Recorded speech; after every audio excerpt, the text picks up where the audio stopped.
with that thinking, I was like, well, who else am I supposed to be full of? That's a good line. And I stopped after. I was like, that's exactly what I meant. And I went and wrote that down. I wish more people were more full of themselves. I think we should take some time to be able to look in the mirror and own that thing that we pulled off and go, good job. That's what you wanted. That's what you got. At the same time, be able to, as we do more often, look in the mirror when we fail and go, bogey, you did not pull that off. Give others and yourself more credit. Happiness, you can't guarantee it, but there is a science to satisfaction. There, you can look at habits that engineered less pain in your life, maybe more pleasure, but at least less pain. And that's a win. So much easier to be supportive and gentle of other people than of ourselves. You know, you will happily bestow this sort of gentle, reassuring pat on the shoulder when somebody succeeds or falls short when they tried their best. Yet, given the fact that you tried your best, you give yourself a kick on the way out of the door and a harsh word to follow you. Yep, because I got myself in the pickle. Because things didn't go how I wanted it to go or how I believed it could go. Life's the ironic tragedy. Life is pain. I'm the reason that I stepped in, which is also an asset. Even if someone go, why are you giving yourself so much credit for screwing that up? We're gonna make mistakes. You gotta own them. Then you gotta make amends. And then you gotta move on. Guilt and regret kills many a man before their time. So turn the page, get off the ride. You are the author of the book of your life. There are habits that I notice of things I take care of in my life, health-wise, faith-wise, father-wise, husband-wise. If I'm doing that consistently, there's less valleys.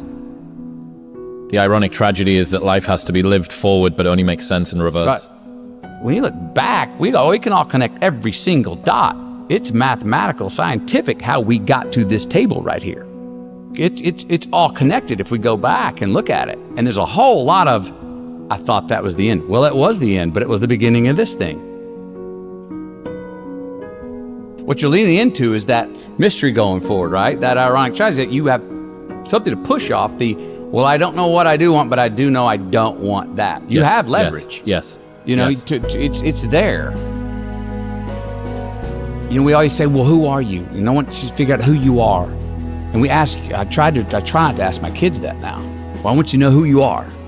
And a part of that who's helped me is Bob Dylan's lines, like, I don't know what all this talks about who we are, man. We are all just what we create ourselves to be. And that gives me a little, oh, that's relaxing. But it's so much easier to figure out who you're not.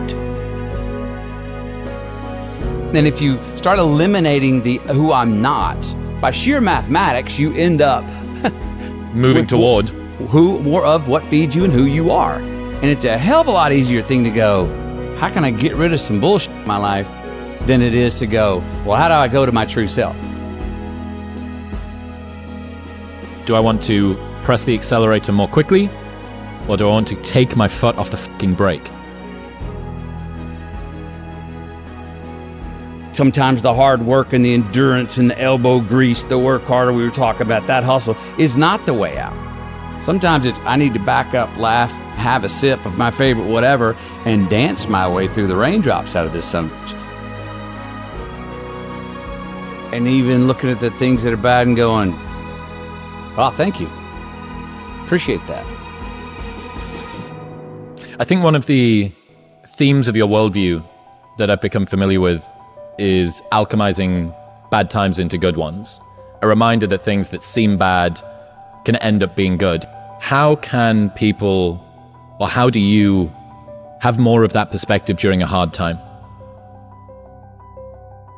I probably start off intellectualizing something that I know I probably should believe in, but don't believe in it, and convince myself, even to an extent to trick myself, that, you know, to sit here and go, well, you just tell yourself, this too shall pass. Okay, great. Well, what the hell's that mean? Even if it's true. In the moment, you're like, what are you talking about, man? I'm in the debit section. I'm in a warning section. This sucks. I think that how much I'm conscious of it or not, my undeniable optimism and faith that this isn't all it is. And if it is, oh, so what? That's okay. Well, then really, so what? You know what I mean? What's the big deal? It minimizes. I seem to have a tendency not to make a bigger deal out of things that other people make a bigger deal. Dramas. I don't like to create false drama. When it comes and it's hard, I am affected. I get the blues. I get sad. I get mad. I'm a shit to be around. I can't get to sleep. I got demons in my own head trying to work the riddle out. Why did this happen? That's the other thing that's tough for me is I think that any bad thing that happens to me, my initial reaction is, well, what'd you do wrong to lead to this?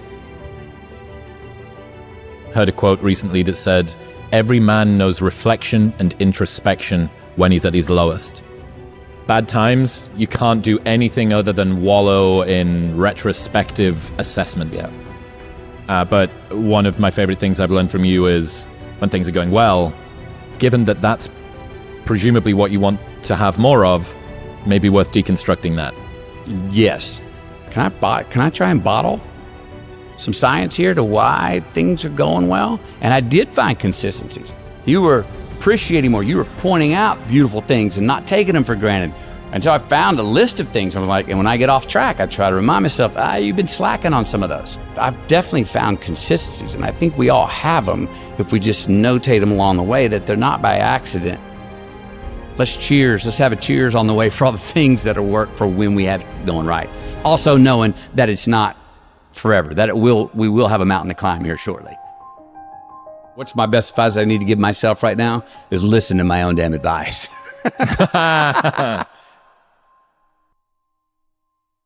Well, we used to look up in the sky and wonder at our place in the stars. I want to skip the flattery and the attaboys, because I do know this. The sooner that we become less impressed with our life, with our accomplishments, with our career, with whatever that prospect is in front of us, the sooner we become less impressed and more involved with that and these things, the sooner we get a whole lot better at doing them. It's like we've forgotten who we are now. Explorers, pioneers, not caretakers. Now, why do you pursue things that scare you? Why seek the role that's hard? Because it costs me something. Because it costs. It comes with a price. It's not really a risk unless you can lose the fight. I feel more alive in them. I have an experience in the making of them. I'm nervous every day I come to work. There are things you can get away with in this world. There are things you can't. Life is not easy. It is not. Don't try to make it that way. Life's not fair. It never was. It isn't now, and it won't ever be. Do not fall into the trap, the entitlement trap, of feeling like you're a victim. You are not. Get over it and get on with it. And yes, most things are more rewarding when you break a sweat to get them.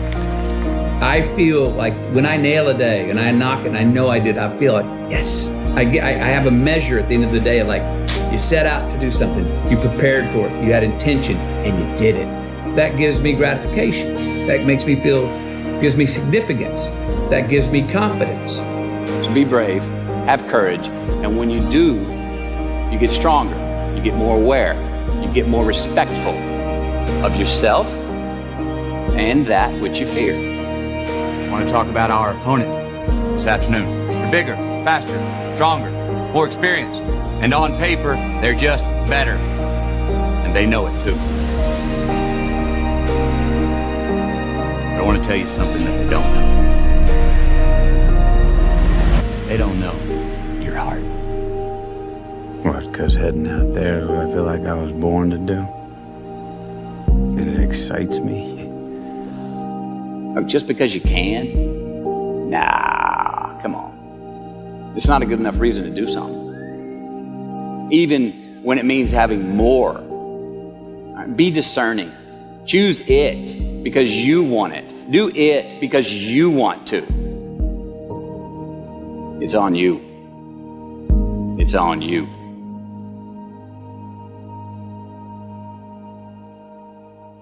Goes to Matthew McConaughey.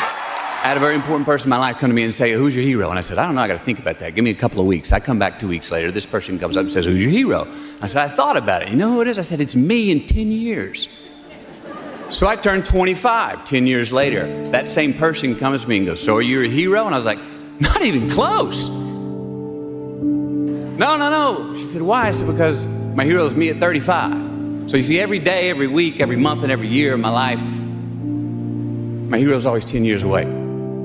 I'm never going to be my hero. I'm not going to attain that. I know I'm not. And that's just fine with me because that keeps me with somebody to keep on chasing.